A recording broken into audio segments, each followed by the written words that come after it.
ଆମର ସବୁବେଳେ ସାଉଣ୍ଡ ଲାଗୁନି। ଆରେ ମୋର କାହିଁକି ରେ କରିବ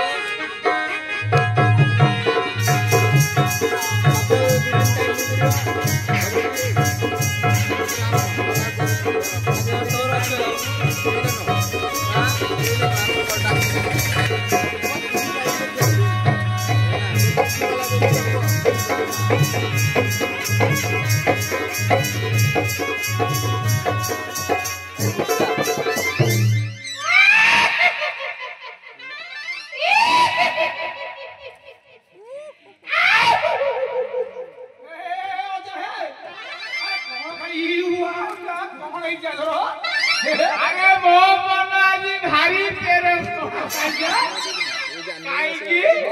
अरे बोलो जा वो डरवा अरे तीन गुणा बढ़े